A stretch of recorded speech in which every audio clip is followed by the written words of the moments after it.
حبيبي علي علي علي علي، غيرك ما يحلالي. أنت تفخر لأنك ابن وطن دائم العطاء دائم التجدد.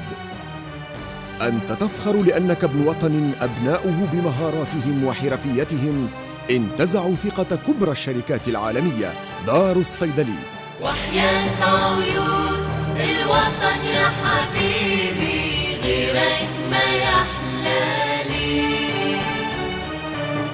أنت تفخر لأنك ابن وطن يستهلك مما ينتج وبجودة عالية. مخابر صنع الأدوية. دار الصيدلي.